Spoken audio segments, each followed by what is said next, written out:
Hi friends, it's Tilly, and today's tutorial is part 3 of the Evil Queen cosplay, the dress. If you haven't seen the A-line petticoat or the gloves and hood tutorials, you can check them out in the description below. Let's get started.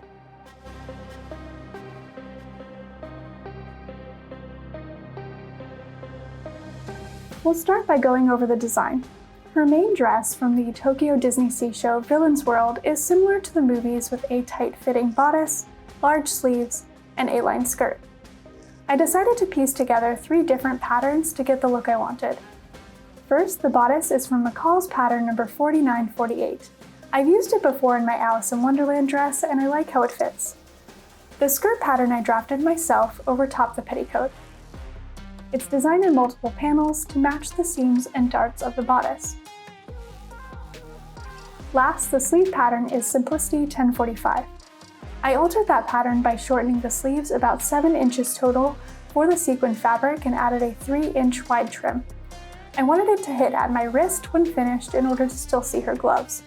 However, if you want a similar look, but do not want to alter or put together any patterns, I would work off of Simplicity 1045. With the design planned out, I then sourced my fabric, which was great, until I changed the sequin fabric last minute. So let's talk about the materials and why this change derailed the project for 8 months. Let's talk about that sequin fabric.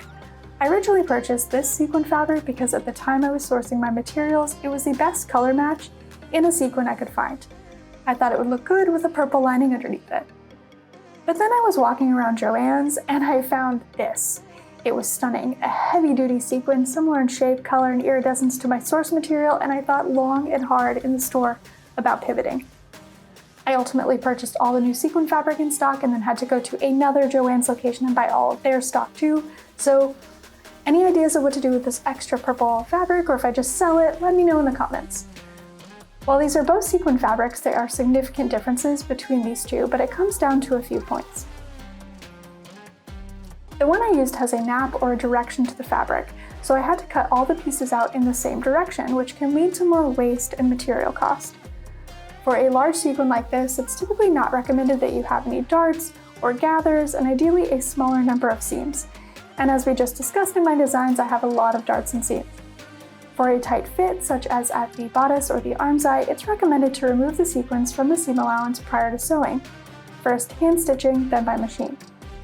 Last, broken needles. It's gonna happen a lot. So if you don't want to deal with all that, I'd go with an easier fabric to work with, such as this one.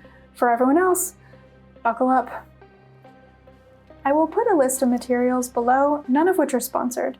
For this tutorial, you will need black lining fabric, I use a black cotton, gold fabric for the sleeve trim, I used a gold satin, red lining for the sleeves, I used a red satin, a zipper, small snips that are not your thread snips, thread, inking shears, jean needles, elastic, and sequin fabric.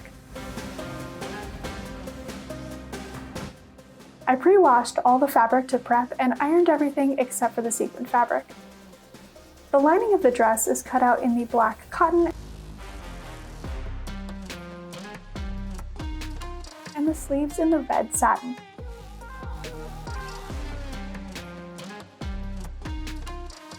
The gold trim at the sleeves I cut out in a 7-inch width on the bias. They will be folded in half and include a 1/2-inch seam allowance to give us our 3-inch trim. I wanted the sequins to be all in the downward direction on each piece. I recommend following the sequin line downwards along the grain line to try and make sure you are square when cutting out your pattern pieces. Cut out the sequins with regular non-fabric scissors that you don't mind getting dulled. The fabric can wiggle on you as you do this. Keeping the fabric taut helps. And just know sequins will fly everywhere and get everywhere and just follow you around. Once everything is cut out, you can prep the sequin pieces.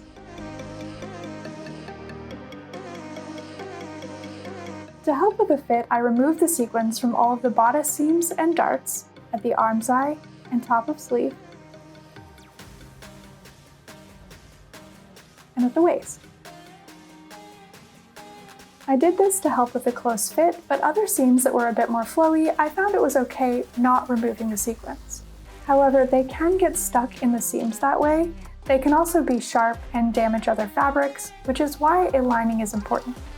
First, I'll show you the method I used on a scrap piece of fabric. I added a stay stitch line in a contrasting color at each seam. When you can, try to feed the sequin fabric through the machine in the direction of the sequins to avoid getting stuck in the machine or on the dog feeds. If you can't sew in the direction of the sequins, go slowly and manually push the sequins out of the way and free any sequins that get stuck in the feet as needed. I then used fray block to make sure the fabric wouldn't fray as I was working with it to remove the sequins. Place a rag or towel under the fabric to protect your table from any running color. Once dry, take small snips that are not your thread snips and clip the sequin itself to remove. You can try to snip the thread holding the row of sequins on the fabric, but I was worried about the fabric integrity, so I snipped the plastic of each sequin at the top and pulled it off. I do not recommend cutting any sequins partially. The sharp edge can damage your dress or lining. Now you can listen to a podcast, watch your favorite Disney movies, or all 15 seasons of Criminal Minds, because all of the clipping is repetitive and part of the reason it took so long. I removed the sequins also from the center back and the back of the skirt where the zipper will be placed. I removed some extra around the zipper to make sure it wouldn't get caught since I know the cape will cover it. Last, serge the raw edges. For the edges that have sequins in them, I ran them through my machine slowly and used jean needles in my machine. With all the pieces ready, we can finally put this together. The second reason that the sequin fabric can take some time is hand stitching. I find hand stitching to be extremely helpful to make sure you don't trap any sequins in the seam.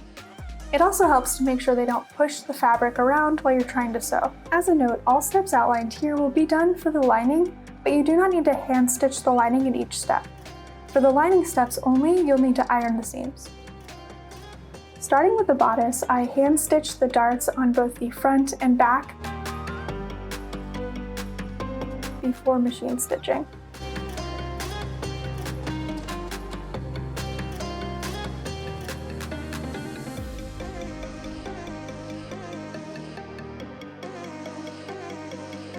Then stitch the side seams and shoulder seams together. Then I stitched together the skirt panels. Since I left the sequins in the seam allowance, I carefully machine stitched with a jean needle.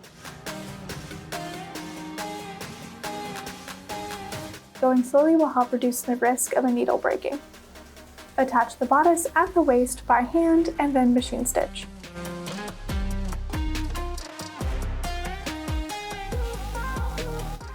Then attach the zipper to the outer dress only.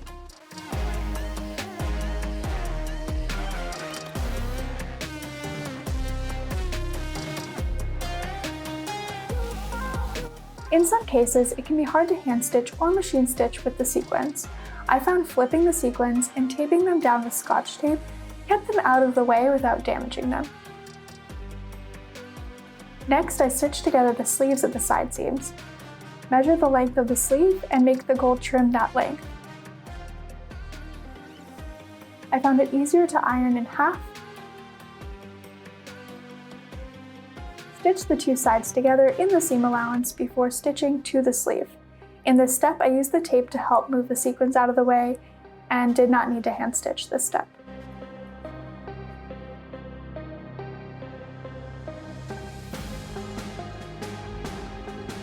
In the reference photos, I found she has an elastic band to make sure the outer sleeve doesn't move too far up her arms when she raises them. So I added a loop about 2 to 3 inches on each side of the upper sleeve seam. I then added a gathering line at the cap of the sleeve and left a long tail. Gathering lines are not recommended for sequins, and you can alter the sleeve to better fit within the arm size since it is from 2 different patterns. But I knew the cape would lay over the top anyways, so I did a bit of gathering. Gather the top of the sleeve and pin in place.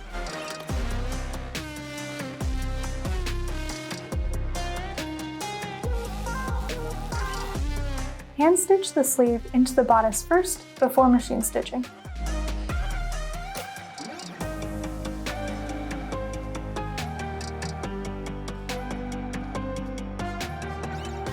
To attach the lining to the dress, first attach at the neckline. From there, to help it lay flat, trim the seam allowance with pinking shears and clip into the seam allowance as needed. I then hand stitched the lining to the bodice at the zipper. Last, I hand stitched the sleeve lining to the sleeves, tucking in the seam allowance. As an additional detail, I added this gold and red curtain tassel as her belt. Full disclosure, I haven't picked my shoes yet, so I haven't done the hem. I imagine that I will have to do more sequin removal and hand stitching, but I'll update you in a future video on how that goes. But for now, here's the reveal.